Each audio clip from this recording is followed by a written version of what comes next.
So welcome to our first day. This today is our introduction to quantitative data management and analysis using SPSS software. So my name is Peter Nyachome, and I will be the UAT facilitator in this particular training. Now, day one objectives: to be able to understand the basic of data management and analysis. What are the underlying basics? What do we need perhaps to know at the face value?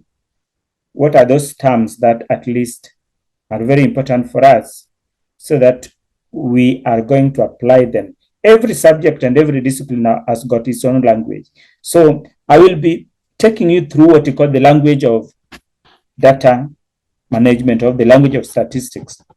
In this case, remember, we are getting this from what we call the statistics. Learn to import, clean, and perhaps reprocess. Now, that one is going to be day 2. And perhaps master the essentials of performing both descriptive and inferential statistics together with what you call the data visualization. Now, I will just have a very funny diagram here, but then it contains too much, but I will just try to summarize this. The data management and analysis, SPSS. The knowledge key areas are this. But we shall be talking a bit about data handling. Remember, we are going to collect data in the field. We shall design what we call our instruments. We shall be addressing concept of appropriate sample. What is the adequate sample that I'm going to use so that when I analyze it, I will be able at least to reach what I'm looking for. Then immediately the data leaves what we call the respondent there. The data comes to the office, and the data is going to interact with some key personnel there. So the first personnel will be expected perhaps now to either store the data, awaiting for that person who is going to begin what we call cleaning the data, just as you normally expect to clean a house. So we will be expected at least now to undergo some procedure of cleaning data, and this is very important. And most of the conferences that we for data analysis, you will go there, but then they hardly talk about this process of data cleaning. While you can never do analysis, a comprehensive analysis, without properly cleaning your data. So here I will take you through the step-and-step process of how you can be able to ensure that you work with a data that has been cleaned. Now, data cleaning process is a component of increasing what you call data quality. Yeah, because remember the computer concept that says that garbage in, garbage out. So the garbage, so this cleaning process will ensure that we don't have the garbage in, so that at least we are going to have a reliable data that has met those quality criteria. Then we shall also have the term called data transformation. Yeah, so the data transformation is simply means now on the way the data is, as an analyst, you will be expected to do some what you call combining some of the variables. You will be expected at least to split. You will be expected at least now to do some addition, do some subtraction, introduce kind of a formula. Those simple concept of trying to make your data be fit for analysis will be termed as the process of performing what you call data transformation. And when we hear the word data transformation, it is a term that we have really encountered, especially in our learning, before we came into this particular field of data analysis. In mathematics field, there is a term called data transformation, where we are being given with reflection, mirror line, things like that. I don't know which level we are able to do those kind of mathematics. They are the very, very ones that we are going to use, and possibly when we are in high school, there was a certain topic that we learned called equation of a straight line. But then you will realize that sometimes those equations were not becoming straight, which simply means those equations were either it was a curve, but then we also developed a method whereby those curves can be transformed to be a straight line by introducing some concept of logarithms on x and y axis. That is the same thing that we are referring here as data transformation. So even here we shall introduce those logarithms, natural logarithms, so that we can perform what we call transformation, especially when we suspect that there is already a curve, but we want a straight line to assist us be able to do what we call a proper analysis that supports that our data is required to be of a certain requirement. So, and then the overall management of the data itself is what we're calling as data governance. And then there is a concept of data security, at the same time data privacy, which are also very important, because right now, every organization, regardless of what they are, it is the data that they are using to make an edge with what we call the computation. Then we also talk about the data manipulation. So the manipulation process, we shall undergo data aggregation, data sorting, data filtering, and data normalization. All this falls under what we call data manipulation. Then we have data visualization, which simply means presenting the information using the graphs. And we shall have a lot of what we call the graphic techniques using this particular software that we have. Yes. So we under this data visualization, and currently this concept of data visualization is very key and very critical. Why? Because we are advocating for, since we have a lot of data outside there, there's need for the data scientist. And one of the requirements is that the information can be presented using very beautiful graphs that allows even those who are non-statisticians can be able at least to get some information, especially when they use their eyes, just to compare and be able to deduce that perhaps this particular variable is greater than the other. So that's what we are encouraging. And we are encouraging, we want to ensure that the report I'm presenting outside there to the stakeholders, at least each and every stakeholder can be able at least to get something from it.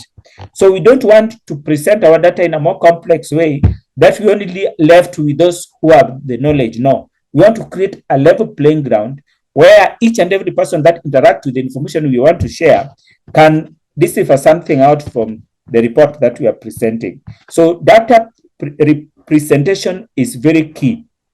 Data presentation. We normally talk about data analysis, data presentation. Yes, data presentation is very key. It's a component of this. And then we normally integrate a story with our data. So the process of storytelling is very important to captivate the attention of your readers. We are in the world where people do not want to read.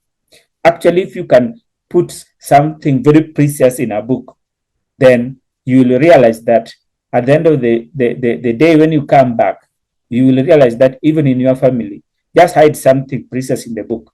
And then you will realize that at the end of even you stay out for 3 months, when you come back, you will realize that book, no one has ever touched it. So people are only interested in the social media, doing those things. But remember, the knowledge is hidden in the book. So we can, as scholars, we can never trade off, social media to what you call the books. Then now we go to the column of what you call the analysis. Then the advanced analysis, we start with what you call the basic analysis, which start with what you call descriptive statistics, just describing a data set that we had 40% female, and then we had 60% male. Yeah, we are describing a data set. And then from the description itself, we can also start trying to compare two of the variable. Is there any relationship between those, the gender, and perhaps those who passed the exam? So we want to at least try to compare whether one particular gender at least suffered so much than the other in terms of the passing the exam. Then we go deep and trying to interview some of them who failed, perhaps what could have been the reason. Why is it that the male performed well in mathematics as opposed to languages? Then I go back and try to understand their perception about those particular subjects that they now performed well. So that after I've already analyzed my data, I want a story to back it up. The process of adding story to your data is very key. Adding some story to your data, because figures on themselves cannot be able to have a proper meaning. And that's why at advanced level of doing a study, we are required to combine the two methods, so both qualitative and quantitative methods together, so that we can combine the stories together with the figures. Yeah, figures on their own may not be very much adequate to provide a comprehensive meaning of what we are looking for. So we normally blend the interviews together with the questionnaires so that we can have a comprehensive report on the same items that we are trying to investigate. So you have seen that, and that's why we are trying to have our figures first. Then after we have had our figures, we go to the field to conduct an interview or focus group discussion. Now, the interview and focus discussion, first of all, will be trying to investigate the pattern that has emerged in my figure analysis, the quantitative analysis. There is something that I already discovered. So when I go to the field, I will try to investigate. I will try to ask, why is it that the majority of people here never passed high school? So if I have seen it is the trend, then they will tell me the barrier that made them not to be able to proceed. So those particular barriers, if they are barriers that we need to break forth, then at least we may be able to design a program around those particular barriers, so that this now the people moving from what we call the high school level in that particular community may increase. Now, I'm saying the best practice is to collect the questionnaire, analyze it, write the report, and then go to the field to conduct an interview. Why are we doing that way?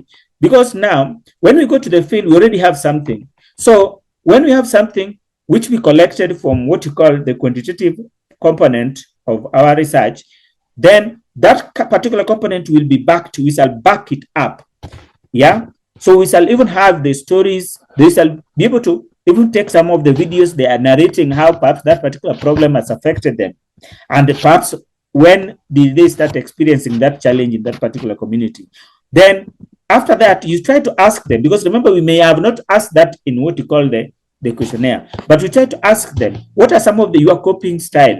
How have you been going about with this? Because any problem around in the world, people try to develop what you call local coping system. Even if it is snake bite, rapid snake bite in an area, people must come up and try to develop mechanisms of how to counteract that particular snake bite. It may be crude method, but then it's assisting them to cope up with the challenge that is facing the community.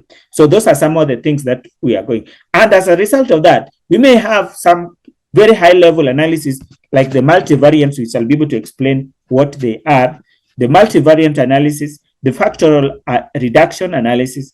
Then we have the lodges and perhaps the cluster analysis. These are types of perhaps advanced analysis models that are involved in this particular kind of training. But before we reach that particular model, I must have assessed and be convinced that the basics have been grabbed well, and you can be able perhaps to begin your practice. What is surprising enough is that the advanced level is only for perhaps students that are doing their postgraduate.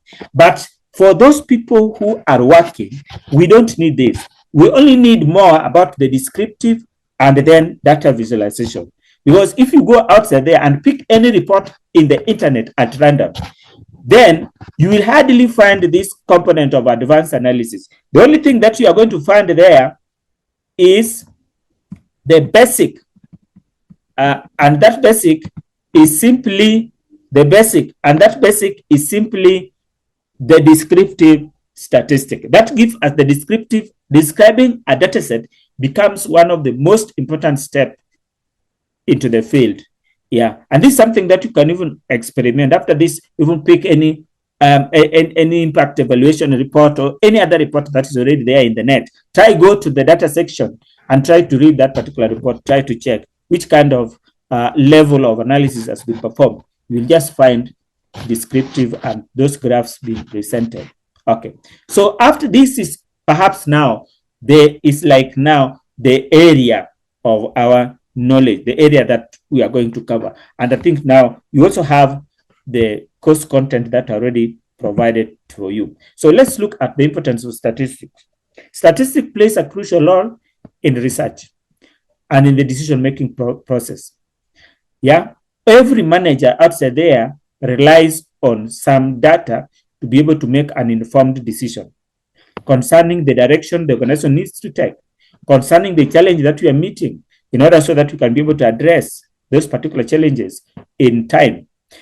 Research is very critical, and that's why statistics now come in as a tool for managers to make informed decisions. Now, it also allows researchers to draw conclusions from the empirical evidence that they have already collected. Yeah, so statistical techniques are used in a wide range of fields, and we perform various hypotheses to be able to test our predictions or test the knowledge that we already have, make predictions, and solve problems in daily lives. Then, understanding statistics is essential for critical thinking, data literacy, and informed citizenship. Yeah, so these are what I call some of the importance of statistics. Now, I talked about in that particular diagram that we are going to collect data in the field. Now, before we go and collect data in the field, we have already designed, we presume you have already designed the instrument of collecting data. One of the instruments is called questionnaire. Next one is called observation sheet. The next one is perhaps the documentary analysis. Yeah. So then another one we have perhaps is the observation. And also we have the interview schedule that we are going to conduct together with the focus group discussion. Now, those are tools. But then in quantitative analysis, that is the subject of this particular course, we have to behave in a specific, predictable way. And that's what brings us to the concept of sampling as the first basic things that we need to understand. Because in quantitative study, concept of sampling is key, because our main aim often is to be able to stand in a position where we can make prediction. We can make some element of generalization within what we call the samples that we are dealing with. Now, a sample is like a subset of the entire population. Now, the entire population, we may not be able to deal with the entire population like our nation when they are conducting what we call census. As a result of that time cost constraint, we are expected to take a portion of the population. But the method by which we are going to apply to take the portion of the population must be a method which allows each and every person in the population to be picked. And that will be our cornerstone of the basis of doing prediction with that particular kind of data set. Otherwise, if data has not been picked in a representative manner, then you don't have that particular authority to say that out of 10 that we were able to collect data from, we can conclude that this is exactly what is happening within 10,000 people in that particular community. You cannot behave like that, because you never gave, you may have been biased in picking the people who participated in that particular survey. And those elements of biasness is what we must be able to seal them down so that we become not biased in picking the representatives to give us the information. And in that order, we shall be able to collect the right information from that particular respondent. A friend of mine was telling me that in our country, I don't know how many are from Kenya, that our main body, who has been examining us, the so-called Kenya National Examination Council, is shifting. They are changing from what we call the exams that we have been doing all throughout to online exam. So they have done a kind of a pilot. Yeah. So when they did a pilot, they were picking schools. They use a randomly picking some students out from some schools to be able to sit for that particular pilot. But when they went to the schools, the school gave them the best students. Now, because now, number one, there's two, the school is interested in portraying the image of the school.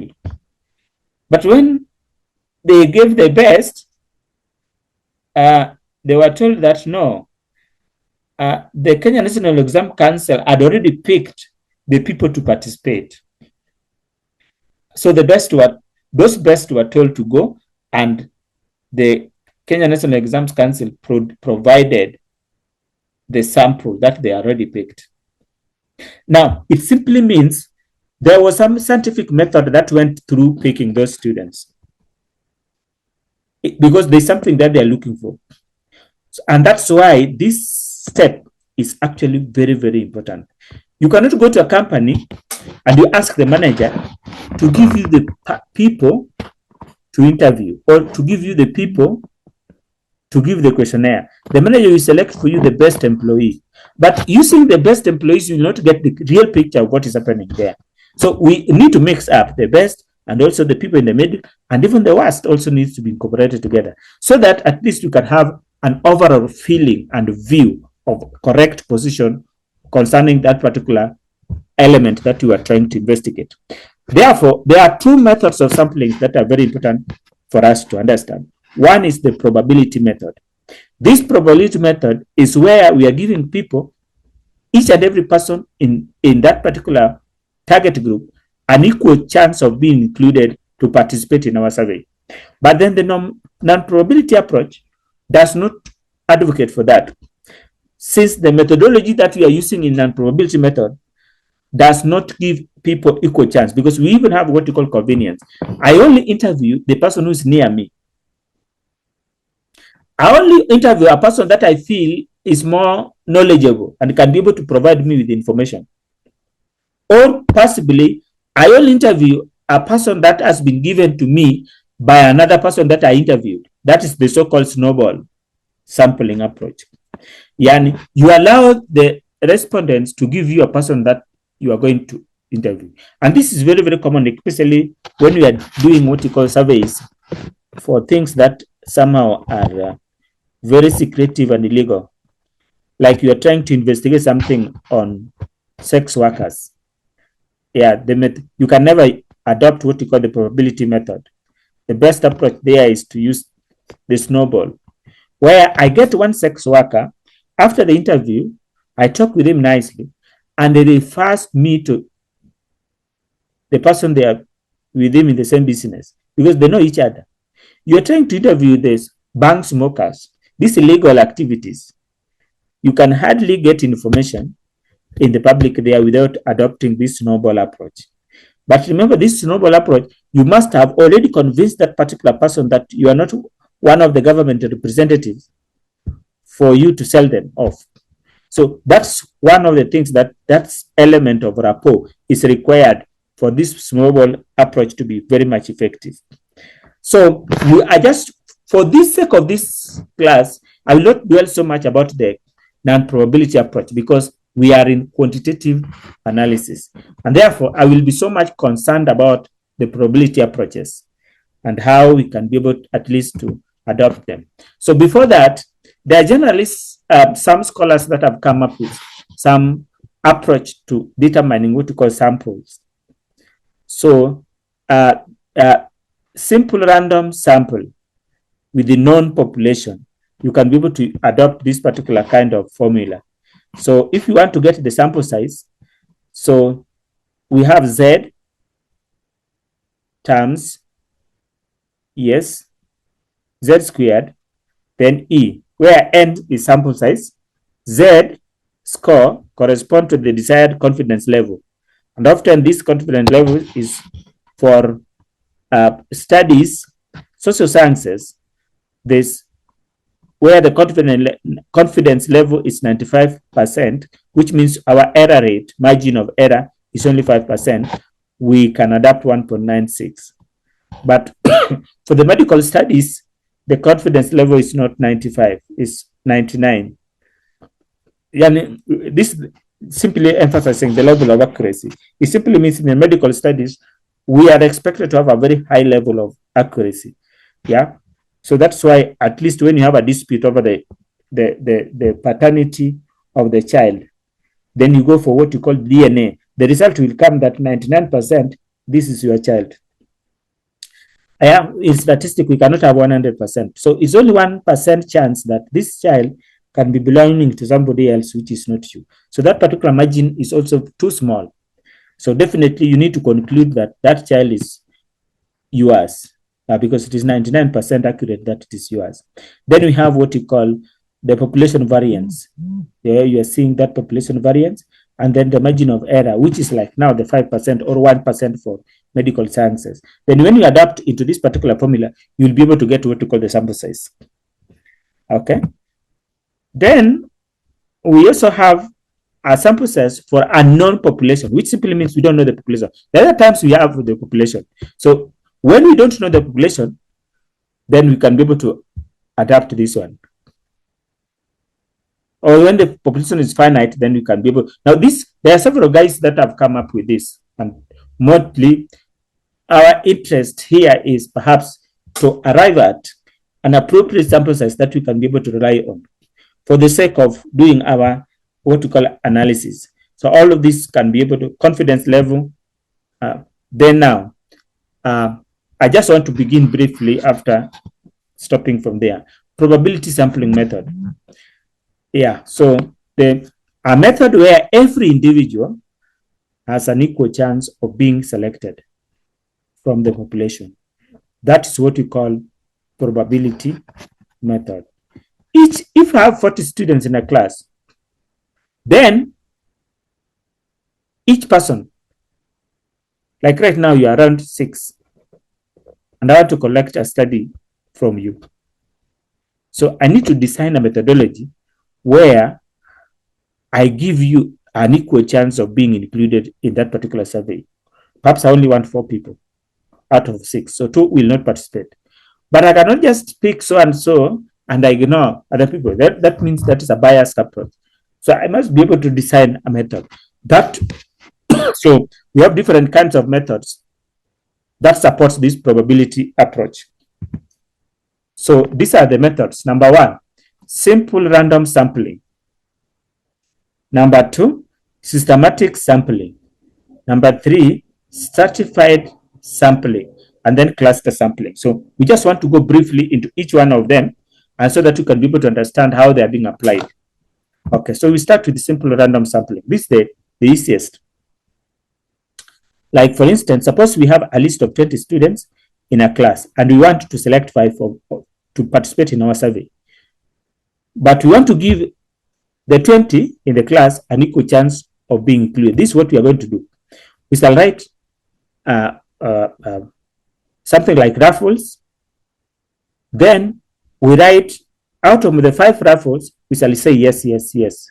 5 yes, the rest no. Then we put a kind of a basin. We put all those raffles there, and you tell the students, go and pick. So the people who have picked yes are the ones that at least I will give the questionnaire so that they fill for me. Now, it simply means I was not looking at perhaps the brightness of the student to participate in the survey. I was not looking at any other thing. I was giving each and every child in that room an equal chance of being included in that particular survey. That methodology is what you're calling as simple random sampling. So sometimes I can be able to randomize using what you call, I can have what you call Excel. I can be able to produce random generator. So that those are some of the tools. I can use Excel to do that. I can also use what you call Google to be able to assist me in identifying this, or possibly I will just provide raffles and students comes and pick in that simple manner. It's very, very common, especially when you don't want to be biased. Then that is what you simply adapt. Yeah. Then let's move to this. This looks a little bit complex because it's often being used for sampling a bigger population. But it is the one that is least understood. Most of those big surveys, especially for the NGO, like UNICEF, they often adopt this approach. So they will ask you whether you are already know how systematic random sampling is done. So I just want you to understand the difference here. So systematic random sampling is a method where you select every kth element from a list of randomly selected starting point. Yeah. So we are saying that we are going to have a target population. Perhaps the number of people we are dealing with is 100,000, or we are dealing with 1,000 target population. But then we want to use this particular method so that we can be able to arrive at, give the 1,000, each person an equal chance to be included. So there are two things that must come out very clear. First of all, you need to write down the target population. How many people are they? And we normally call them N, big N. Then the small n is the sample size. You need two things. You need the bigger N, which is the everyone population. Then you also need to arrive at appropriate sample for your subject based on the size. So perhaps, for instance, the target population is 1,000, but I'm only interested to have a sample size of 100. So this method actually tells me, look at this, determine sample size, decide on the sample size, say n. So methodology to arrive at this sample size may now depend on the formula that you are adopting. First of all, you'll ask yourself, do you know the target population? Yes, target population must be known. So if target population is known, which is the appropriate formula for arriving at my sample size? That's what you're going to adopt. Then calculate the sampling interval. We shall look after identifying the first and randomly selected participant. Then I will be able to get the next by simply dividing total population over the sample size. Like in this case, I have a target population of 3,000, but the sample size that I want to deal with is only 100. So I will have to divide population over sample size, which gives me 30. This is the interval, which simply means from the first sample that I've selected, I will be able to select the next one when I add this 30, because that is the interval. So if the first one was 7, then I add, the second one will be 7 plus 30 to give me 37 is the second respondent. Then the third respondent is going to be 37 plus 30, which is going to be 67. I go like that until 100 people have been selected to be able to participate in that particular survey. I just want to give somebody, you can give a comment or anything that you're not able to understand, especially in this systematic, this methodology of sampling. It's the one, all this looks straightforward, but you will realize that this is the one that gives people some challenge, and is the most preferred one, especially within the field of the NGOs, that's being adapted when the population is big. For evaluation, or for our evaluation, the method of the cluster method is highly being adopted. Yeah, but when the population is so big, I'm dealing with like a constituency of itself, members in the constituency who are registered voters, then possibly systematic random sampling will be most appropriate. So I need to determine how many people is going to be my N. Then you use what you call a random table, or you use the Google random.org to be able to assist you get the first random number. Then now you arrive at your interval and you add from the first one, you add now that particular interval, that particular population divided by sample size to get the interval. Then you keep on adding that to get the next one until all the sample sizes have been identified. So this what we do. So select random starting point. Randomly select a starting point between 1 and k. Suppose the random number generated is 7. Select the sample starting from the random number 7. Then what do we do? K individual. So 7 first, second, 37. Next, 67. Next, 97, 127, 157. So it goes on and on until all the samples have been selected in that particular manner. So this is what we are calling as systematic random sampling.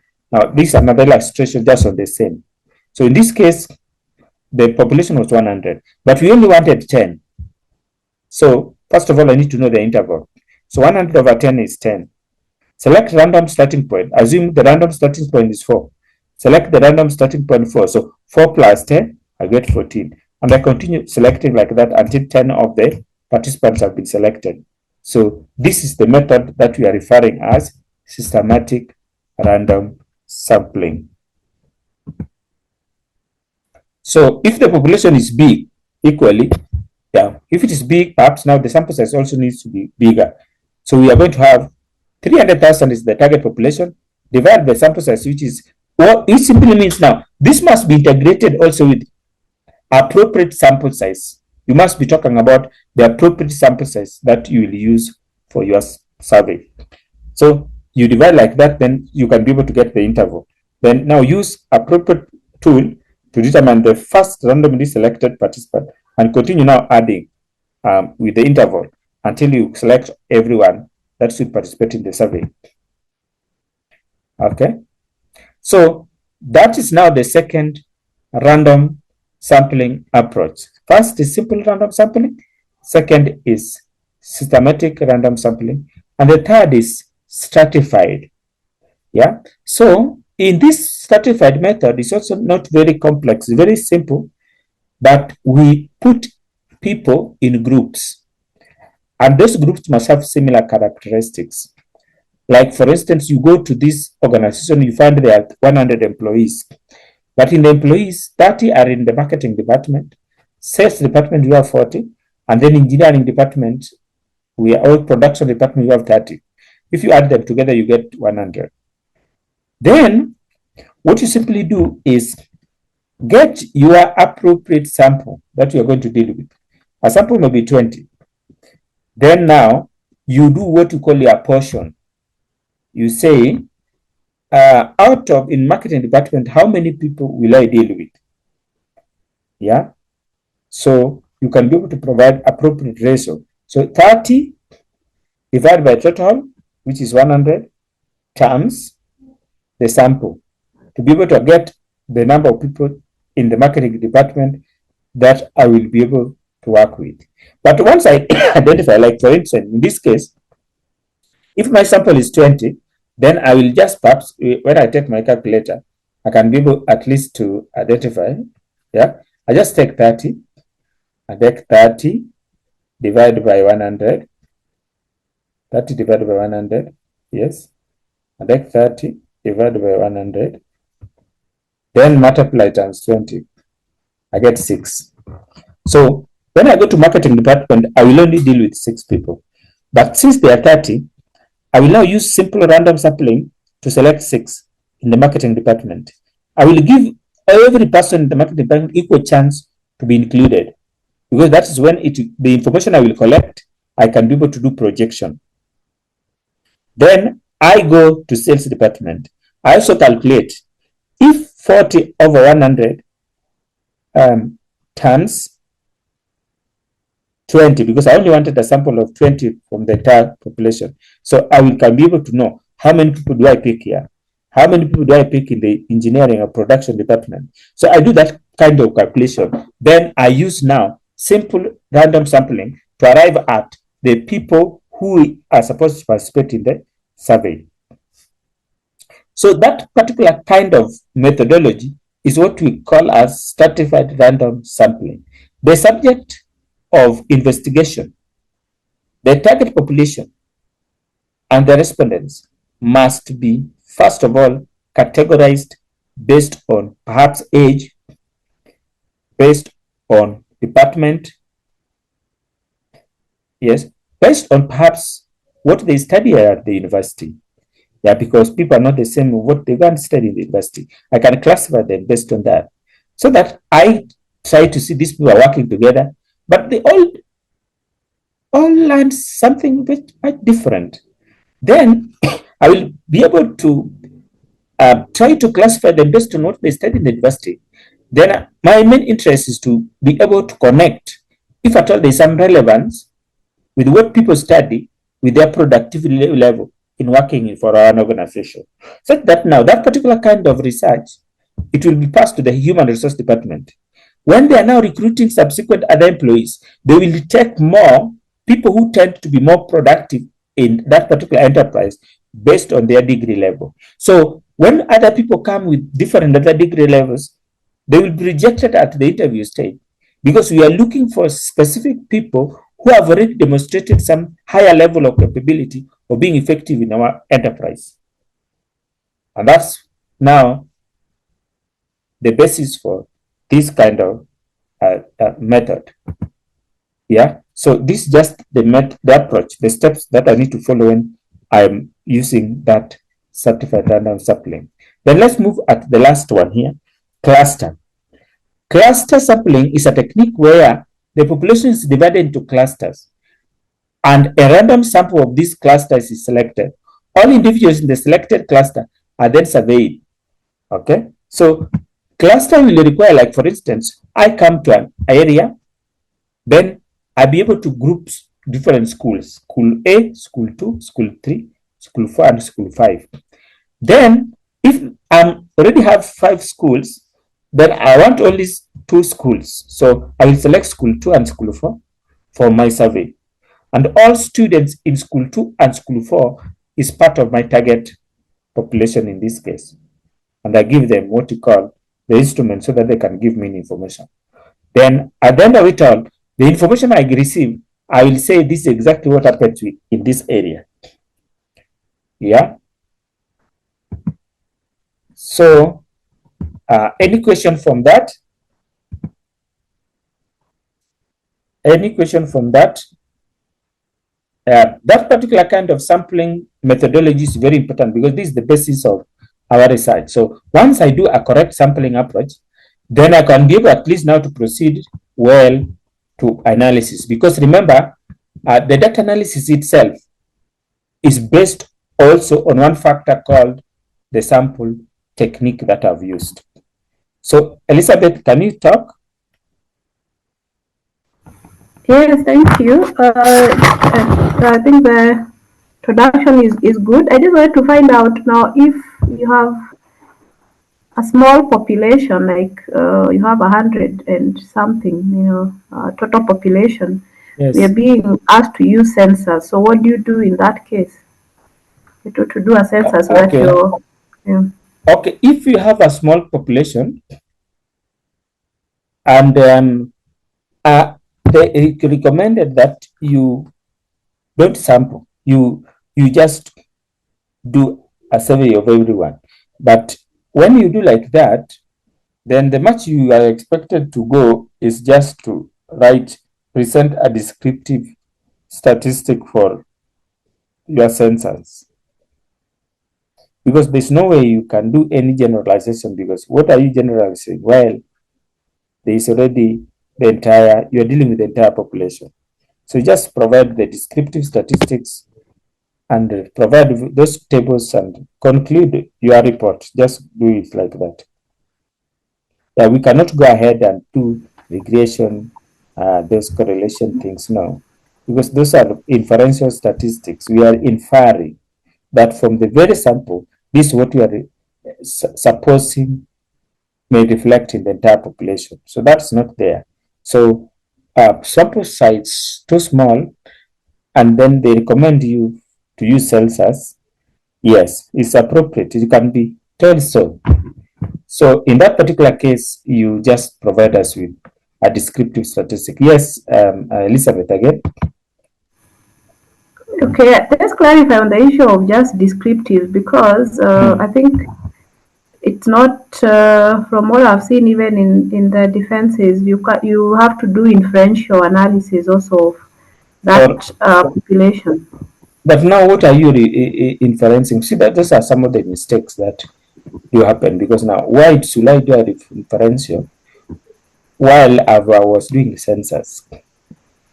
Yeah. Remember this. Remember this. What you call this. What you call predictive statistics. So when I engage in predictive statistics, the basis is I did what you call sampling of my target population. And I want to report that this is exactly what perhaps may be if with everyone in that particular set. Yeah. But now I've already taken everyone in the set. So I've already taken everybody. So the inferential, the so-called inferential statistics, yes, I really doubt whether it is justified in that particular case. Because but you still have the dependent and the independent variable. Yes, you have. Yes. And you will be interested in assessing the relationship. Yes. Yes, you can be interested in assessing the relationship. Let me just confirm that again. You'll be interested in assessing the relationship between the independent and the dependent variable, or even with the moderating variable. That's okay. Let me just confirm that. Yeah. So let's have a simple example here. I don't know why. Okay. Now, what I wanted to go to was the place where we are going to discuss the variables. The variables that we have are independent variable and the dependent variable. And also we have the so-called the moderating variable, the mediating variable. Another name is normally referred to the intervening variables. So these some of the variables that we normally have, and we may be interested in assessing if at all there is some element of a relationship that between the two. So the first is perhaps the independent variable. I don't know why it is not here. I think I left them just to explain them offhand. Okay. Now, this is the so-called standalone variable. This particular variable is not influenced by any, it is the one that is influencing others. So the presence of that particular variable may bring a change to the dependent variable. And it is your work or your responsibility to be able to detect that particular kind of change, whether that particular change is significant or not. So if the change is significant, then you will be able at least to report that there is some element of a relationship. This relationship will be positive or it may be negative. When it is negative, it simply means a small change in the dependent variable may be able to bring some magnitude, some change to the dependent variable. But I'm so much interested in this particular independent variable. What is the magnitude of change? Is the change positive or the change negative? So the change can either be positive or negative. When it's negative, it simply means as we are increasing the independent variable, the dependent variable reduces, becomes less. So that is an inverse relationship between the independent and dependent variable. And those are the things that we are going to interpret in the regression. Or alternatively, we bring in some change in the independent variable. Then we have a positive change in the dependent variable, which simply means a small change in independent variable increases. So they move in the same direction. That's a positive change. Everything is positive. But then in statistics, we are so much interested in these particular changes that we are reporting when we bring in the independent variable. Are they statistically significant or not? So that's what we shall be reporting in our report when we do what we call analysis. So I will analyze each and every independent variable. And one thing that I will try to note from them is the percentage change and its effects. So there's a column in what you call one of the output of our regression, which is only responsible for reporting the percentage change when we move to what we call the coefficient table. So we will be telling us this percentage change, to what extent that is impact the dependent variable. Yes, then we give that particular report and try to say that independent variable 2 and 3 brings significant positive change. But this and this does not. The change is there, but it is non-statistical significant. Then we do a kind of report like that. And we are so much interested in those significant changes. We don't restrict whether they're negative or not, or positive, but we want those significant changes. Yeah, because if there is non-significant change, then that simply means we may ignore to provide a report on the same. Or even if at all we provide, it cannot be used as a basis of making an argument that this particular variable has an impact on the dependent variable. Then perhaps after that, we move to add a moderator. Yeah, remember, even in any other computation, there is ever a person called a moderator. Yeah, so here we also have a variable called moderating variable. Yeah, it's a variable that affects the strength, and it behaves in a more funny way because the moderator can either sometimes I normally call it the catalyst. It can either speed up the reaction, but in statistics, we are going to be more concerned about as it speed up the reaction, because that's what a catalyst is all about, is speeding up the reaction. When we bring it in to the between the independent and the dependent variable, then we see the reaction improves. But when it is improving in a positive way, that particular change as a result of this moderator is statistically significant.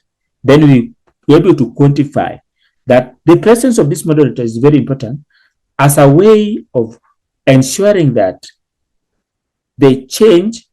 So in order to be able to establish the magnitude of change of this moderator, we shall first of all work out this relationship of independent and dependent before bringing the moderator, so that we know this is where it is. Then when we bring the moderator, we add into the moderator with the dependent variable. Then we now bring it to react with this particular dependent variable. Then we see a slightly greater magnitude of change as opposed to when the independent variable was alone. Then we need to look, is that particular change statistically significant or not? If it is so, then we can be able to quantify this moderator as having a significant impact. And you can give advice on such kind of projects that are done. Let's take into consideration not to ignore the strength of the moderator. So the moderator must be there to be able to enhance the magnitude of change we expect from the dependent variable. So there is a way by which we are going to calculate this. And this is actually also being done in some of what we call the advanced studies. But it's not so difficult. So that's very simple. And just on the explanations that I've just explained, that first of all, we shall react the independent variable and the dependent variable alone. Then now we shall add in this moderator to the independent variable and try to compare the first change and the second change when the moderator has been added, and be able to quantify the effect of this moderator alone now. So that's what we shall be doing, especially when trying to analyze the moderating effects.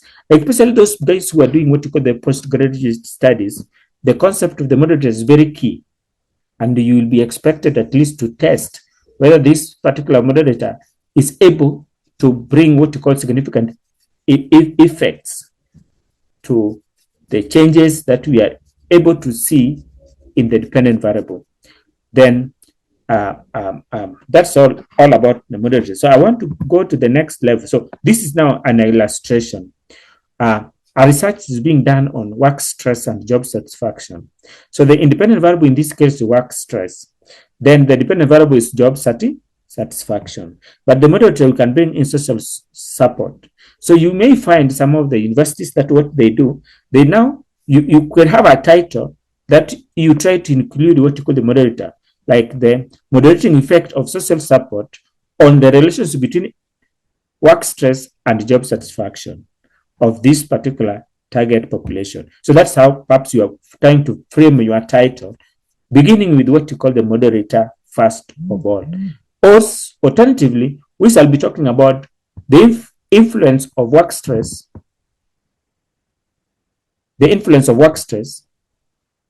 comma, yeah, the influence of work stress on social support. Yeah, I'm quoting work stress first, then I bring in the moderator, then after that is when I bring in what you call the dependent variable. So social support might moderate the relationship between work stress and job satisfaction, or it may not. So it is work of statisticians to be able to establish that through the statistical analysis that we shall be performing. So high levels of social support could weaken. It can weaken, or it can enhance, or it may not have any effect at all. So the moderator has three roles to play. One, it may not have any change. It may weaken, which means the relationship may be inverse relationship, or it may be positive, which simply means the presence of moderator pushed the job satisfaction higher. Example 2, exercise and weight loss. So exercise is my independent variable. Weight loss is, but then the moderator is the diet. So the relation between exercise and weight loss might be moderated by the diet. Is it true? It's up to collect data and be able to investigate this scientifically. The effect of exercise on weight loss could be stronger or weaker, or the diet may not have any significant effect on the relationship between exercise and weight loss. So those are the things to be investigated during the process that we are performing our data analysis. And I've told you, at any case that we're doing any inferential study, we are so much concerned about significant effects of that particular variable that I'm trying to investigate.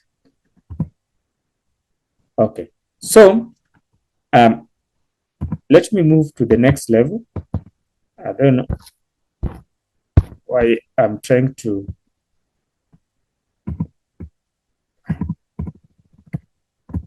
Why is it not trying to change? Okay, so let me change it a bit. This one. Okay, mediator. Mediator is like a go between, because now not a go between, yes, a go between. It simply means you can never bypass a mediator. You must go through the mediator before the dependent variable can be. A mediating, it's also known as a mediator. It's a variable that explains the relation between independent and dependent variable. It provides insight into the mechanism. Now, in this case, the mediating effect simply means the independent variable must pass through the mediator first, is when they can be able now to react to the dependent variable. So a mediator is like a go-between variable. Yeah, you can only pass through it first. Yes. And then the intervening variable is like the moderating variable. The intervening variable is also actually another name, maybe moderating variable. Yeah, I don't know whether it is related. Yeah, mediating. The intervening variable is also known as the intermediate variable or mediating. Yes, not moderating, but mediating. So intervening variable and mediating variables are the same. It's like words that are having similar Another name is the bridge variable. All those simply telling us about intervening variables.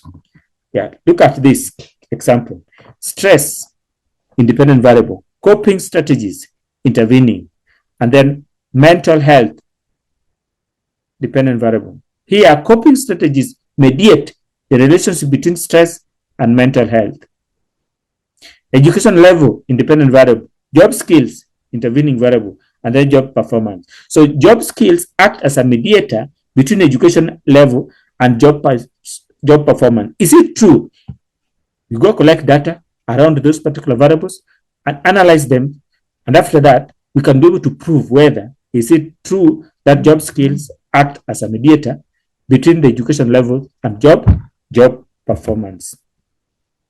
So the essence why we were doing this preliminary exercise is on this part, factors affecting how that analysis is done. It is very important that you take this very clear, that before you start doing that analysis, there are some important first step consideration that you must look at.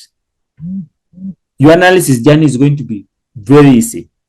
So the first factor is the purpose of analysis. Where do I want to use this particular analysis? What is the need why we are performing that analysis? So, because anytime I'm going to do analysis, I have to ensure that whatever I'm analyzing remains relevant. Relevance is very key. Yeah. And you can only do that if at all cost you refer to the main objectives of performing analysis to link with the findings. So I can be able to do my data interpretation through this process.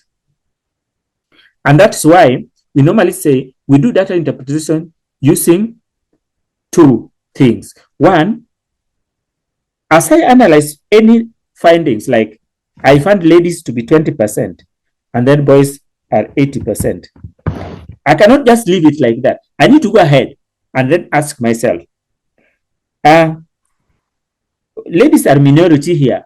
What is making them to be minority? Ladies are few. Why? Yes. So I go back to the problem that I was trying to solve. Could it be one of the problems that I was trying to investigate? Yes. If it is true, then I've just justified the problem itself using that. So at all costs, whatever figures I'm coming up with must be able to support my purpose. So first factor is the purpose of performing analysis. Second factor, which is very critical, is the data type. Data come automatically in two broad categories in the initial stage. And that simply means a data can be numerical, in numbers, or a data can be categorical. So when a data come in numerical, like how many children do you have? So what I expect from you is I have 3 children, or I have 2, or I have 5. So the response I'm expecting from you is a number. So when response comes in a number, we say that's a numerical response. So numbers are subdivided into 2 categories. A number can either be continuous or it can be discrete. Now, discrete simply means the response you are giving me is a whole number. Does not have any decimals. And immediately you master this, you have already almost 50% done with your data analysis. Actually, this is the most important thing, because the statistical test we shall pick is actually based on the data type that we receive from the respondent. Was the type a discrete variable, or was the type a continuous variable? When it's a continuous variable, it simply means the response we received, we only got it as a result of some instrument we use to measure that particular result. Like trying to measure your height, you will either use a meter rule or you are going to use some instrument to get your height. That particular height can hardly be a whole number. Very rare instances will you find a continuous variable being a whole number. So they will just be a what? They will just be a nini, as 4.3. There's an element of a decimal. Trying to measure your temperature, continuous. I will take thermometer to measure your temperature.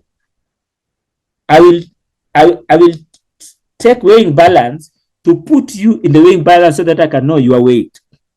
Wherever any instruments have been used to collect data, which is numeric in nature, that's the result we say continuous variable. Another continuous variable is your age. Age can never be whole number. We normally presume that I'm 40 years, I'm 60 years. No. Age is very difficult for it to be a whole number, because when I say I'm 40 years or I'm 43 years, I have not talked about the number of months. I've ignored some seconds. And remember, age is very interesting that as we talk, our age continues increasing. It's a matter of seconds. So you can never report a result that you are 42 years. That's the approximation. Those are rude approximation that normally we adopt. But in reality, age is a continuous variable. When data set is continuous in nature, that is one of the perfect data that we normally run our analysis very easily. Yes, and some of the statistics that we adopt, especially when I'm comparing two variables which are either numeric in nature, all of them are numeric in nature, I can use what you call correlation. I just compare. How are they correlated? Are they related? So, and if at all they are related, I try to ask myself, is the relationship positive or negative? And what about the strength of the relationship? So those are the things that I'm going to look at in correlation. Two variables only. That language of two variables only, another language for comparing only two variables is called bivariant statistics. Peter, yes? We can't hear you. You cannot hear me? Hello, Peter. Yes? We can't hear you. Oh, is everyone not able to hear me? I can hear you. Sorry. I can also hear you. Eh? Yes, Peter, we can hear you. I can hear you. Someone is saying that he is not able to hear me. Sorry for that. Perhaps it is from your side. We are saying that when I have two variables which are all numeric, I'm trying to compare, then I can pick correlation to compare them. Or simply, I'm going to compare them using what you call simple regression, two variables only. So I'm choosing these two because of the data type that I have. Then, where there's analysis, where there's proper analysis is when my responses are categorical in nature. And these categorical variables can be classified in three groups. The first one is called a response that is dichotomous. Sorry for using that language, but that is a statistical language. I cannot be able to change it. So when I talk about dichotomy, it simply means there is like having a coin. When you toss a coin, there is two outcomes. Possibility is only two. You can only receive it at the head or tail. There's no any other middle ground about it. So that is a dichotomous variable. When you go to test for COVID-19, the doctor has already taken your sample. You are on the bench waiting for the result. The result you expect from the doctor can only be two options. You are either positive or negative. There's no middle ground that at least you are all somehow COVID, some small COVID or some big COVID. There's nothing like that. There's only two possibilities. When the outcomes we expect from the response is only two possibilities, we normally call it a dichotomous response. And we prefer to code it in a special way. I will be training you how to code such kind of responses so that they can fit well in performing these other analysis, like even regressions of multiple linear regression. I can have a categorical variable and I just use it very well for such case when I introduce what you call dummy code to that particular kind of response. So that's one example of a categorical variable. Second one is called ordinal. An ordinal response is ranked response, where you can easily know this is the lowest and this is the highest. Like for instance, education level of the respondent is a ranked response. So you will find someone who has the highest level. And remember, we must obey this method very clear. When somebody has a PhD, you give him the highest value. You must count what were the options. There was perhaps primary, secondary, college, undergraduate, something like that. And then now there were 6. So the highest value we give to the person at the highest level of education. Don't do it vice versa. Then the lowest is like the primary level of education. I will give 1. So it goes on progressively in that particular order. Let it be ranked the way, let the codes I'm using be ranked in that particular manner. Another ranked response is the so-called a Likert scale responses. You will realize that somebody is trying to, and actually Likert scale was invented in around 1930. It was used as a psychometric test. But when it was invented, the main objective was to assess the level of satisfaction or agreement. But so far, there's been a lot of invention around Likert scale to an extent that they've just been broadened up. So right now, they can be used to test so many other things apart from the level of agreement only. And we even have now 7 Likert scale, but the most common one is 5 Likert scale. Now, there is what you call different approaches to Likert scale. You choose 1 up to perhaps 5 for a 5 Likert scale, but the methodology of choosing 1 and not choosing 5 is based on the question type. Now, a question type can only be in 2 ways. It can be a negatively worded question, or it can be a positively worded question. Most of the Likert scales that you see outside there, the questions are positively worded. When questions are positively worded, give the rank 1 should be now strongly disagree for positively worded question. Then now it goes to that particular order until 5 will be strongly agree. But if it is a negatively worded Likert, then where you are indicating strongly agree, strongly disagree to be 1, now put it to be 5. Hello, Peter, are you there? Yes, I'm there. Are you able to hear me? Yes? You're not able to hear me still?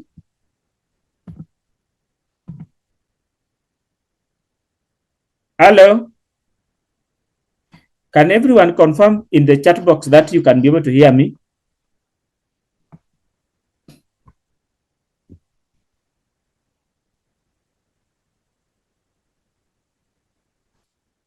You can hear me? I think my audio is, the only thing that is closed here for me is video, and I can even open it, there's no problem. Can you be able to hear me? Hello? Yes, we can, yeah. Okay, thank I'm you. hearing you very clearly. Thank you, Abel, for that. So we are saying that the wording of a Likert scale, which is an ordinal measurement, is actually based on how the questions were set.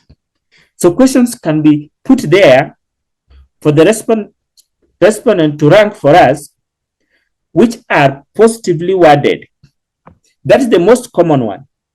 And that's why we ever see 1 to 5, 1 being given strongly disagree, level of disagreement be given the least value, while level of agreement is given the highest value. That is a positively worded Likert response. But somebody can technically alter the reverse by putting a negatively worded question. So it should never be strongly disagree, should never be 1. In that case, strongly disagree should be the maximum value, which is 5. And then strongly agree gets the least value, which is perhaps 1 in a 5 Likert scale response. That is what I wanted to bring forth. Okay. So that simply explains this second category, which is called ordinal data set. It's ranked. Another one is income level. I can be able to classify a community in terms of lowest income, middle income, and highest income. In that particular case, the income level becomes a ranked response, which qualifies to be an ordinal measurement. I'm trying to talk about this because the analysis we are going to perform, first question that you must be able to ask yourself is, what is my data type? Because that data type will influence the choice of statistical tool you will use to analyze that data. So we just don't analyze like that. We analyze based on some specific criteria. And these are the criteria that I'm trying to emphasize. And that makes this particular class very important. Because immediately you have learned this, the analysis is a matter of picking the right tool and running and producing output. And after you have already produced output, go ahead to do what we call perform your data interpretation. Which sometimes you may realize that the figures that you are analyzed, you don't have anything to interpret it until you go to the field to get more, collect more information to come and interpret it. Yeah, and so you can never go to the field to collect, perform interview or perform focus group discussion. Is when you start running your questionnaire so that you give the report. No, that is not the procedure. The procedure is let the data analysis from my questionnaire be done first. Let the report be generated before I go to the field, so that when I go to the field, I already design extra questions justifying the figures that I already have here, where I cannot be able to interpret from my problem statement, because that is the tool for our data interpretation. In case there is something that is not well captured in my problem statement, I will go to the field to seek for further clarification on the same, so that the information I get, I come and beep up this particular figure that did not have any relevance to my problem statement. Then the third one is the so-called nominal variable. So this is a case where we are adopting numbers in our coding, but that particular number does not have any relevance at all with the information that we are trying to investigate. For instance, I'm talking about gender. Yeah, gender can either be male or female, or it may be a gender that is falling option 3, this transgender group. Now, when I give transgender 1, then I say male is 2, then 3 I say female. The numbers that I'm using for this coding system does not have any relevance with what I was describing here under gender, equally to ethnicity or even car type or even type of religion. When I give Christianity 1, it doesn't mean Christianity is a better religion than others. So the numbers does not have any relevance at all with what I'm trying to describe.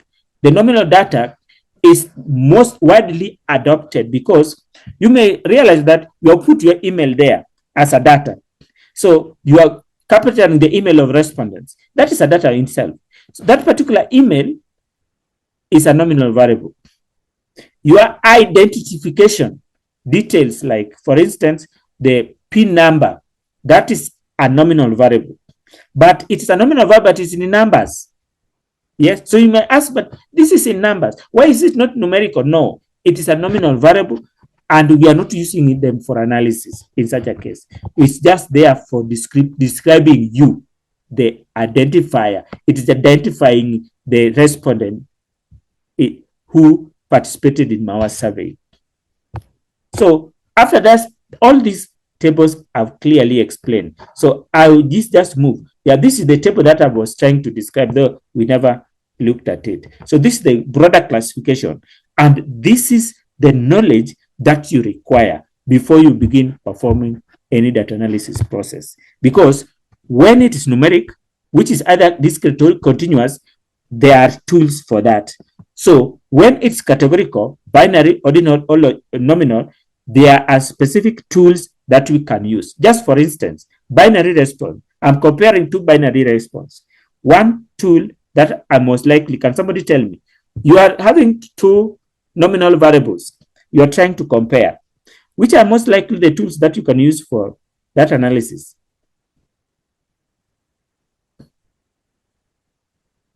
Let's try to choose at random any. Just testing our statistical background first. You are trying to compare, what you are trying to compare is education level with gender. So you want to identify whether there can be some statistical significant relationship between gender and education level. So what possibly, yeah.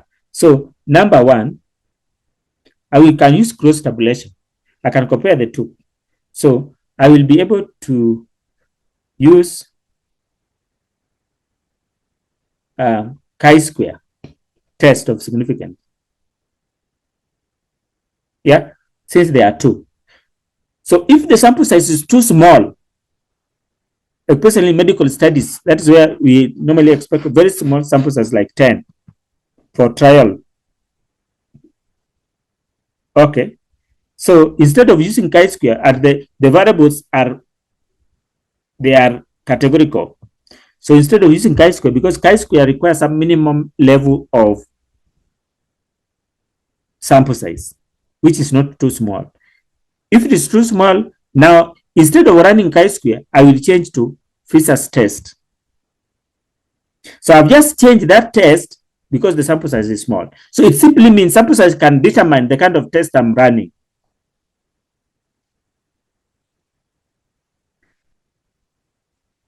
Yes. Then, if the response is ordinal, and then I have also various independent variables, then I will be able to run, these are probability models, actually.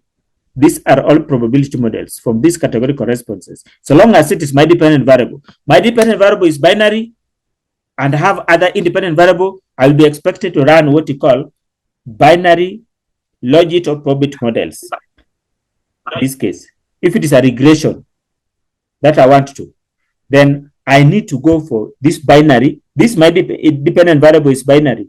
Therefore, I must be able to go for binary probit or logit model for this specific case. So the dependent variable, how I collect my dependent variable is actually very influential in terms of the kind of those regressions analysis that I will be running. So if it is ordinal, this is a little bit challenging because currently it's allowed. It can be both. You can run ordinal, or you can go and run multiple linear regression. If at all the assumptions have been observed for that multiple linear regression. The assumptions are like normality test, those assumptions that we shall be looking at. So it simply means assumptions also can influence the choice of tools that I will use to analyze my data. then nominal at the same time. Okay, so let's move now to data quality. So there has to be some level of precision of data affects the reliability of the analysis. So a very small sample size will actually change what kind of analysis you are supposed to do. And sometimes when you are doing what you call data cleaning and you have several missing values, you will not be expected, perhaps those missing values, you can never delete them now. You'll have to look for ways of replacing them, because the concept of appropriate sample size is very critical when you come to quantitative data analysis. So we will have different methods of how to deal with these data that are missing, data that are of high, are out of range. But in all cases, we will try as much as possible to talk with the average, replace them with some average values to avoid distorting the sample size. If we realize that sample size was really a big factor, we never considered what we call extrapolation. We never, because remember, when you realize that your sample size is 300, you don't need to go to the field with 300. You need to establish, number one, previous surveys that had been done in that area in this field. What was the response rate? If it is 80%, then now I make adjustment to this to cater for the non-response. And if that case, I will go with something like 300 divided by 0.8. So I may go with slightly higher questionnaire such that non-response has already been factored in here. And in the overall long run, I will have my appropriate sample size that I needed to perform my analysis. Sample size, you have talked about that, there's no problem. I move to statistical method. Choice of statistical test. T-test, t-test. Two types of t-test. Paired sample and independent sample t-test. These are group statistics where we are comparing one particular group and another, if at all there is some significant statistical significant between them. Now, the group statistic also, the choice will be based on, is this group statistic numeric or continuous in nature, or it is categorical. If it is categorical, then the name for these statistics will change, as we shall be able to see. But if it is numeric, then we talk about t-test. We talk about ANOVA. I talk about paired sample t-test. I talk about, so those are now the ones that supports that my data set is a numeric in nature. Okay. Then also, even the software I'm going to use to analyze, some software may not have that capability of performing specific test statistic, and therefore it may try to make me be able to report less. So let me look at the next one, is the research design. The research design, starting from the sampling approach that I took, will influence how I'm supposed to perform my analysis. When I was doing what you call control trial, where one specific group were given the project, but another group were being used as the control. Like you go to farmers, farm 1 acre of land, and then what you are trying to tell them is that in one session, I want you to don't use fertilizer. Then next session, use a fertilizer. You harvest, you weigh. Then when you use fertilizer, you harvest also, you weigh. Try to compare if at all there is yield difference. The use of fertilizer and not using fertilizer. And also sometimes you can use chemical fertilizer and organic fertilizer, and both chemical and organic fertilizer combined. Then we harvest, same piece of land. Then we weigh. We try to investigate. If it is combined, does the yield become better as opposed to when it is only chemical fertilizer? Or when it is organic fertilizer, is the yield better? So if at all the fertilizer is our interest of investigation, we shall do some element of controlled experiment. And because of that, we'll be expected now to use a specific analysis that supporting that. Okay. So these are very critical factors. Like now, this is a concept of assumptions. Those assumptions that we are going to learn normality test, homoscedasticity test. And then we have what you call test on whether the independent variables are related. Yeah. So multicollinearity. Yes. So all those diagnosis tests we shall be able at least to investigate and learn much, because they will influence how we shall subsequently proceed with our analysis. So that's why these are the basics to our data analysis process, which is very, very key. So I was just talking about the analysis that we are going to perform. The type of analysis we shall perform are the following: univariate analysis. This is where you take one particular variable only and analyze and give a report on the same. You don't do any comparison at all.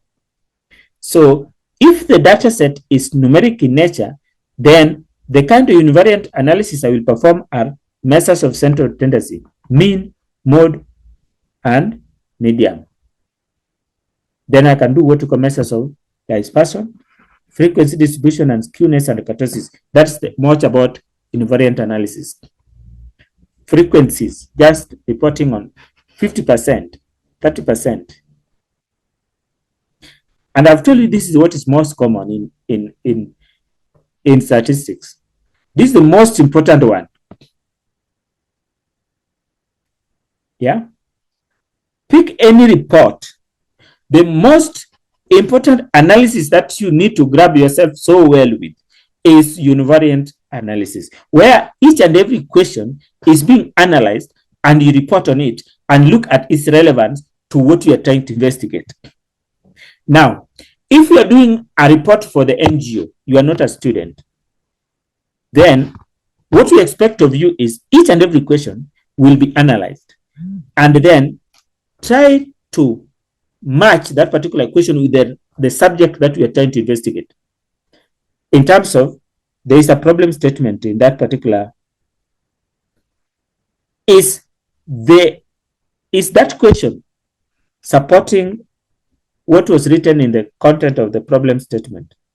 If not, can you go to the field and investigate further so that that particular question can be given more backup and justification? That's part of what we call data interpretation. Let us interpret each and every question well within the context of our study to make the study be relevant. That is the most important section of our analysis, and it is here. And that's why anytime you pick any report in the field, the outside there, you are just going to find the major content that has been used for analysis is univariate analysis. At very high level, will you now go to the inferential analysis? But this is the key. But it cannot be key if you are just analyzing one question and just telling us 40%, you what, this one 8%, and then you move to the next question. That is nothing. Yeah. So it must only hold if you can do a thorough investigation. Yeah. To some extent, people even conduct what you call discussion of finding. So I've already analyzed it. I've interpreted it in the rightful context. I've beefed it up with interviews and all these other instruments, the same question. Then now I go back, if at all I'm a student, to perform what you call discussion of that particular finding. So I will go back to the literatures on what other authors also found out with regard to this particular information that I was investigating. Then the authors that supported me, my finding, and the authors that discredited my finding. So I bring them forth as part of the discussing the key findings. But that, perhaps if a student, can be done in chapter 5, some university, or it is also done in chapter 4, based on the guidelines of those universities. Yeah.